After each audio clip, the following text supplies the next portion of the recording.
The light we carry. I used to believe silence was safety, that if I stayed quiet enough, still enough, invisible enough, the world might forget to hurt me. But I've learned that silence is not safety, it is surrender, and I am not here to surrender. We gather in a gallery of brushstrokes and brokenness, where Vincent van Gogh painted his pain into color. He once asked, "What would life be if we had no courage to attempt anything?" I think of that often, how courage isn't always loud. Sometimes it's a whisper that says, "Try again." Sometimes it's a girl with a notebook and a dream, writing in the attic while the world forgets her name. But I remember one winter night in hiding. The frost had crept across the windows like lace, and the silence was so thick it felt like snow falling inside my chest. I was afraid of being found, of being forgotten, of becoming a footnote in someone else's war. So I wrote. I wrote about the chestnut tree outside, the one I could barely see through the cracks. I imagined it blooming again, even though I couldn't be sure I'd live to see spring.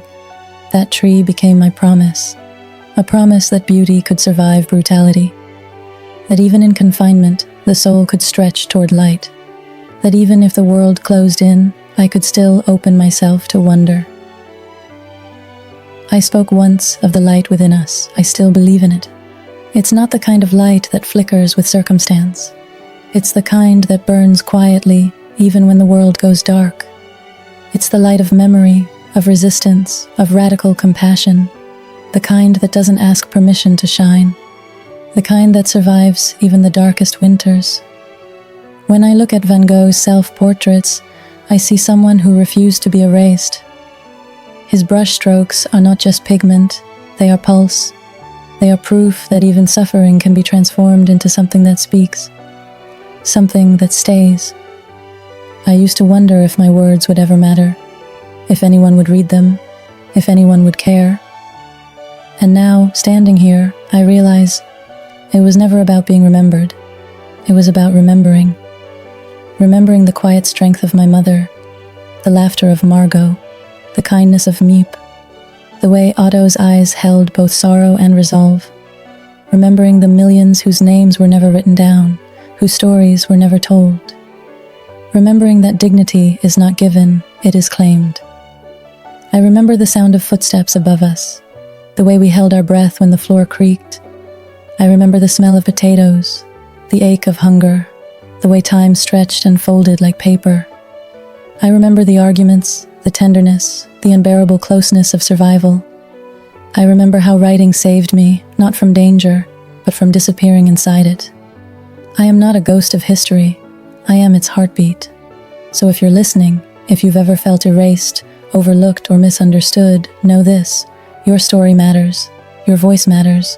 You are not alone in the silence. We are building a chorus. Let us be brave enough to speak, gentle enough to listen, fierce enough to love. Because the world doesn't change when we hide. It changes when we show up, with our scars, our songs, and our sacred defiance. I've seen what silence can do. I've seen how fear can shrink a life, but I've also seen how hope can stretch it. How a single act of kindness can ripple across generations. How a single diary can become a bridge. And so I speak. Not because I am unafraid, but because I am unwilling to be silent. I speak for the girl who watched the seasons change through a crack in the wall. I speak for the child who wonders if they're too small to matter. I speak for the ones who carry grief in their pockets and courage in their eyes.